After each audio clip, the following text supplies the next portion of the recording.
This is our next series concerning the Roman political events as well as the cultural developments that occurred during the Roman history. We're also talking about the conquest of the Mediterranean. And of course, we know that there can surely be no one so petty or so apathetic in his outlook that he has no desire to discover by what means, and of course under what system of government, that the Romans succeeded in less than 53 years, from around 220 to 167 BCE. And during that time, they brought under their rule almost the entirety of the inhabited world. It was an achievement which is without parallel in human history. And that is a quote from Polybius. We have other videos on Polybius's writings, as well as the historian himself, and also in our lectures in historiography. And that is a quote from Polybius, one of the ancient Roman historians. And so about 200 BCE, Rome began to develop a culture of its own that was heavily dependent on Greek models, which is why we have spoken about Greek cultural developments and political events in the last reading. And so now we're going to go through and talk about the Roman Republic. And then in our next and final video, we will discuss the political events and cultural developments of the Roman Empire. We have in 218 to 201 BCE the Second Punic War, where Hannibal invaded Italy. In 217, Hannibal of Carthage defeated the Romans at Lake Trasimene. In 216, Hannibal defeated the Romans at Cannae, which was a significant loss for the Romans. In the year 215, Hannibal is in southern Italy, and there are Roman victories in Spain. However, Philip V of Macedon allies at the time with Carthage. From the year 214 to 205 BCE, the First Macedonian War between Rome and Philip begins, and it occurs during that time, starting in 214 and ending in 205. In 213, during that time, the Romans besiege Syracuse, the hometown of Archimedes. In the year 212, the Romans begin to besiege Capua. And from 212 to 205, Antiochus III campaigns in the east in an unsuccessful attempt to reconquer Parthia and Bactria. In the year 211, the Roman alliance with the Aetolian League begins, and also Hannibal marches onto Rome, and Capua and Syracuse fall. There are also Roman defeats in Spain occurring at that time. From 211 to 206, Scipio Africanus defeats Hasdrubal in Spain, and in 209, Attalus I of Pergamum allies with Rome against Philip. From 206 to 185, there is revolt and then independence of the Upper Egypt. In 204, Scipio Africanus invades Africa. Again, Africa, the northern tip of Africa, is where Carthage is. And then from 204 to 169, Ennius is active at Rome, and he is a poet and a teacher insofar as cultural developments are concerned. I'm now going to divide this reading into the cultural developments, but also I'm going to go over the political events that are occurring, not only in the eastern part of the Roman Empire, but also in the western part of the empire, given the expansion of its frontiers. So, in the east, Ptolemy V succeeds in Egypt In the West, Hannibal is recalled from Italy in the year 203. Concerning the cultural achievements of the time in 204, Plautus performs, and he has his career from 204 to 184. Also in 202, the cultural developments, Fabius Pictor writes the first prose history of Rome in Greek. And, of course, that is significant for historiography. Also in 202, in the West, a political event occurs when Scipio defeats Hannibal at the Battle of Zama. So you have Scipio Africanus defeating the Carthaginian at the Battle of Zama. A significant battle. And then from 203 to 200 in the East, we have Philip and Antiochus making a secret alliance against Egypt, also known as the Fifth Syrian War occurs, where Antiochus seizes Syria. In the East as well, from 200 to 197, the Second Macedonian War between Rome and Philip occurs. In the West, from 202 to 191, the Roman conquest of Cisalpine Gaul occurs, and that is in the western part of the Roman territory. From the year 200 onwards, insofar as cultural achievements is concerned, Greek art begins to become known to the Romans. And Aristophanes of Byzantium, he is a scholar at the time, and he becomes head of the library at Alexandria. And, of course, he was a Byzantine scholar, Aristophanes. Then in 196, in the East, Rome declares the freedom of the Greeks at the Isthmus of Corinth. Corinth, as you may know, was a really important city at the time. From 197 to 133, wars are occurring in Spain, and that's, of course, in the West. And then, for a while, there aren't any events in the West. However, in 186, senatorial edict is established against the Bacchic rites. In 184, censorship of Cato the Elder occurs, also an important writer as well. And in 179, the Basilica and the Aemilian Bridge is built at Rome. And over in the East, however, Rome declared the freedom of the Greeks at the Isthmus of Corinth. We've already talked about that in 196. From 196 to 179, Philip rebuilt the power of Macedon. And in 194, the Romans evacuate Greece. From 192 to 188, the Syrian War between Rome and Antiochus occurs. And in 187, Antiochus III dies. In 179, Philip V dies, and he is succeeded by his son Perseus. In 175, Antiochus IV, Epiphanes, succeeds to the Seleucid Empire. In 171 to 167, the Third Macedonian War occurs. In 167, in the West, the direct taxation of the Roman citizens is finally abolished. And in 167, also in the East, the Battle of Pydna ends the kingdom of Macedon. Rome divided its territory into 4 republics. Rome then orders Antiochus IV out of Egypt. It declares Delos a free port. The desecration of the temple at Jerusalem occurs also as well, and it brings to a head Jewish resistance against Antiochus's policy of Hellenizing the Jews. And the Maccabean revolt occurs as well in Jewish history.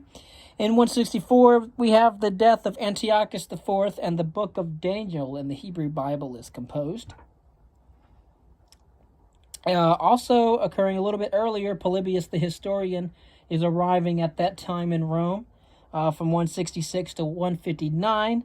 In terms of cultural achievements, there are plays of Terence produced, and the great altar of Zeus and Athena is built at the great city capital called Pergamum. Pergamum was also a very important city as well. In the east, in the year 148, the Fourth Macedonian War occurs, and the war against the Achaean League at Corinth, or the Achaean League in general. Corinth is sacked at that time, and Macedonia becomes a Roman province. In the west, however, in 149 to 146, the Third Carthaginian War, which is Carthage, its ultimate result is that Carthage is destroyed by the Romans, and Africa becomes a province. So about that time, in 148, we see in the east that Corinth is sacked and Macedonia becomes a Roman province. In the west, Carthage is destroyed by the Romans and Africa becomes a province, greatly extending the extent of Roman rule.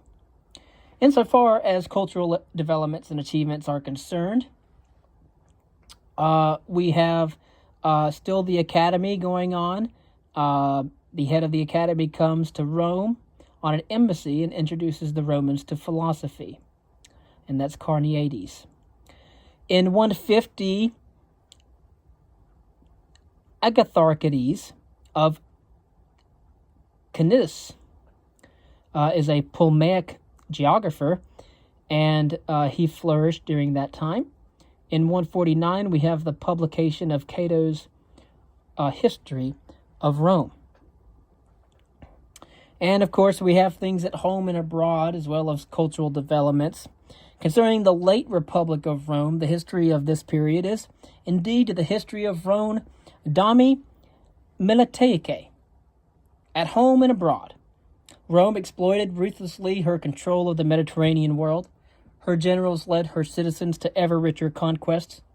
However, at home, the strains of empire began to destroy the republican government, and from a cultural standpoint, Rome became the center of patronage, and Latin literature flourished.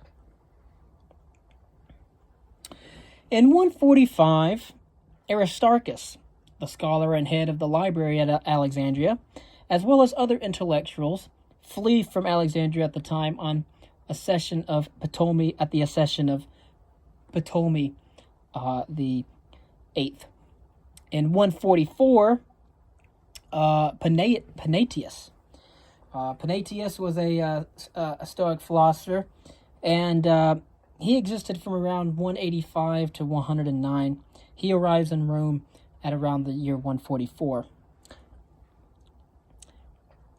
We have at home the First Sicilian Slave War from 136 to 132. Out and abroad, we have in 142 the independence of the Jews. In 141, the Parthians attack Babylon. In 137, the Roman army is defeated at Numantia in Spain. And in the year 135, Nicander, which is a medical poet at the time, is active.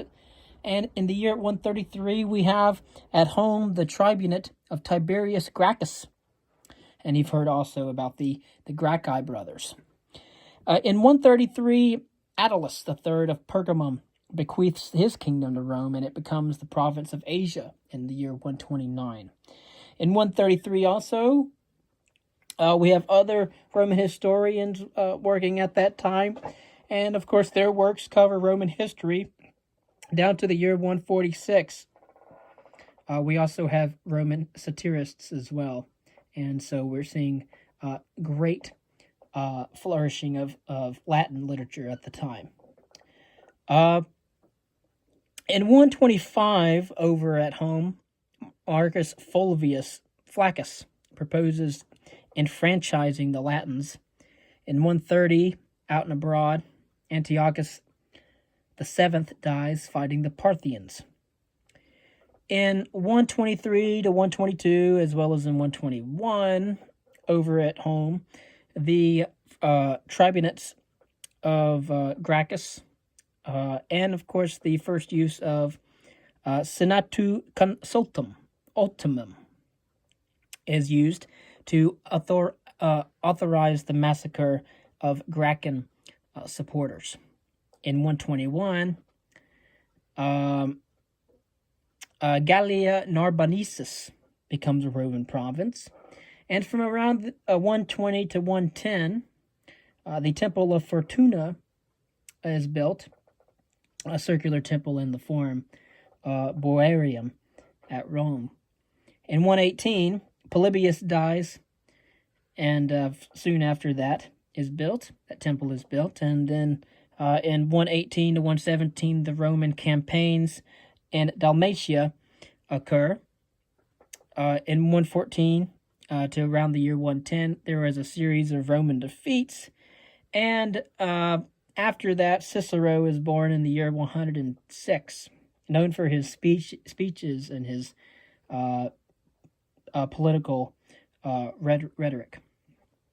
Then we have, in the year 107, all the way to the year 100, Marius is consul 6 time, and he reforms the army. From around 112 to 106, war against Jugurtha is ended by Marius. And from 104 to 102, the Second Sicilian Slave War occurs. And from 102 to 101, Marius defeats the Teutones as well. And Caesar is born in the year 100. And so we have Cicero and Caesar both existing right around the same time, about 1 century before the birth of Christ. And Philo as well, around the year 100. Philo of Larissa, he becomes head of the academy at that time. And so both Cicero and Philo were extremely important in terms of Roman literature and the advancement of politics. Lucretius is also born in 99.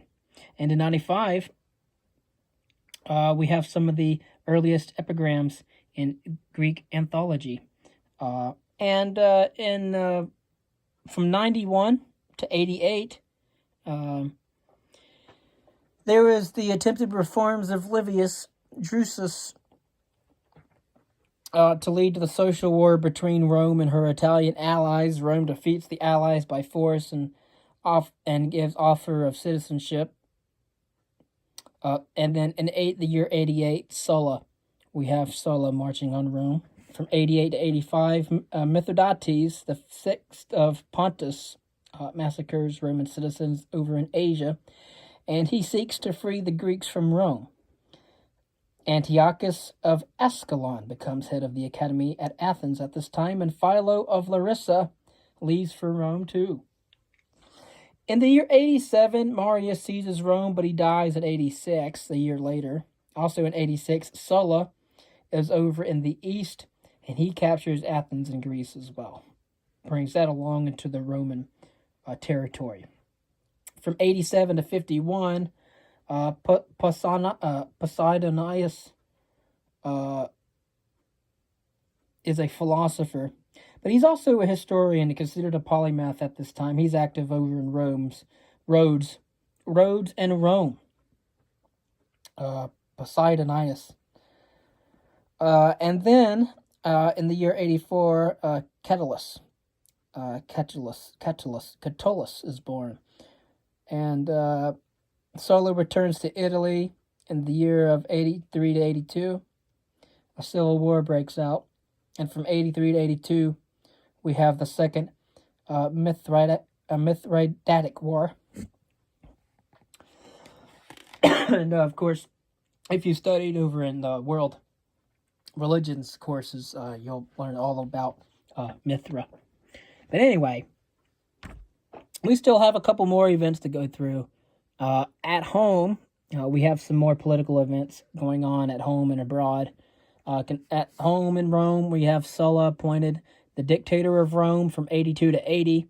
The Sullan reforms occurs, and he resigns at that time in the year 80, and he dies in the year 78. Over and out abroad from 80 to 72, Sertorius, a Marian supporter, controls Spain at that time, and in the year 81, Cicero's earliest extant speech, that's still down to our current day, is in 81. In 78, Sisenna was a Roman historian. He was praetor at that time as well. The Tabularium or the Record House on the Capitoline Hill is built. Over at home from 73 to 71, there's the slave revolt of Spartacus. You probably heard about that. From 74 to 63, the Third Mithridatic War occurs. And from 75 to 35, Philodemus, the poet and Epicurean philosopher, you also heard of Epicurus, and he is active at Rome as well. And in the year 70, Cicero's orations are delivered, and Virgil is born as well. And also in the year 70, over in Rome, the consulate of Crassus and Pompey, as well as the trial of Verres. In the year 68, Cicero's correspondence begins, and Horace is born in 65. In 63, Cicero's Catilinarian orations are delivered, and Augustus is born. Augustus Octavius is born as well. In the year 63, the consulate of Cicero occurs, the Catilinarian conspiracy, and Caesar is elected Pontifex Maximus. And again, that's in the year 63. From 66 to 63, Pompey defeats the Mithridates and organizes the Eastern Roman Republic. It is the end of the Seleucid monarchy in the year 64 and of independent kingdom of Judea. The province of Bithynia, Cilicia, Syria, Crete are organized as well, and the client kings are established elsewhere. In the year 62, Cicero's Proarchia is delivered. Very important at that time from a literature perspective. In 62 as well, Pompey returns to Italy at that time in the home of Rome and disbands his army. In 61, the trial and acquittal of Claudius on religious charge. In 60, the first triumvirate is formed between Pompey, Crassus, and Caesar. That's the year 60. From 60 to 30, Diodorus of Sicily is compiling his historical library. Very important from a historical standpoint. From 59 to 54,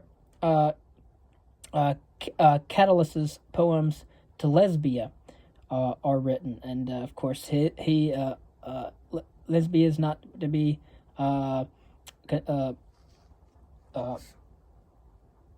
it's not to be confused with Lesbos. But anyway, in the year 59, the consulate of Caesar occurs, and when legislation in favor of the triumvirs occurs, Pompey marries Caesar's daughter. Her name is Julia. From 58 to 57, Cicero's exile and return occurs, and in 58 to 49, Caesar campaigns in Gaul. From 58 to 52, Caesar writes his account of the Gallic Wars. So quite a writer himself, writing his own history, and the one who writes history is the one who makes it. In the year 54, Julia dies. Again, that's the Caesar's daughter who married Pompey. All right, and the link between Caesar and Pompey is severed because of that, because of her death. From 55 to 53, Crassus is over in the east, and he's killed by the Parthians at the Battle of Carrhae. In 53, his army is completely destroyed, and then Cicero's Procailio is delivered, and Catulus dies. In the year 51, actually, let's go to 52. The year 52, Claudius is murdered by Milo in a gang warfare, and then in 51, the Parthian invasion of Syria occurs. In 51, however, Cicero writes his De Republica. In the year 50, Andronicus of Rhodes discovers, and he begins editing the lost works of Aristotle, which is the foundation of our modern knowledge of Aristotle. So you can thank Andronicus of Rhodes for that. In the year 49, civil war occurs in Rome. Caesar crosses the Rubicon River, and Pompey leaves for east. In the year 49, from 49 to 27, Marcus Terentius Varro, who was an antiquarian at that time, he was active, so he's mostly referred to as Varro. In the year 48, Caesar defeats Pompey at the Battle of Pharsalus. From 47 to 45, Caesar campaigns against the Republicans in the East Africa and Spain as well. In 47, and of course in 48, Pompey is murdered in Egypt. And then right after that, Caesar starts to campaign again against the Republicans of Rome over in the East, as well as Africa and Spain. Then the dictatorship of Caesar is only about 3 years long, from 47 to 44. In 46, however, the Forum of Caesar begins to be built in Rome, and Cicero's Pro Marcello is delivered as well. And from 45 to 44, Cicero's main philosophical works are published. Around 45, during the time or dictatorship of Caesar. In 45, Caesar returns from Spain. In 44, on the 15th of March, also known as the Ides of March, Caesar is murdered. And in the year 44, Cicero's De Officiis is written as well. In the next series of chronicles and events in the archives of our Roman political events and cultural developments. In part 3, we'll talk about the Roman Empire. We'll talk about the Second Triumvirate and the Age of Augustus. We'll also cover political events and cultural developments of the Roman Empire, as well as the Julio-Claudian dynasty, and then the Flavian dynasty, the end of the Antonines, the Severan dynasty, named after Septimius Severus. And then we'll go over the final events of the late Empire until the conquest of Constantinople by the Turks and the end of the Eastern Roman Empire in the year 1453. I briefly want to mention, though, however, that history is always in a process of changing based upon new discoveries.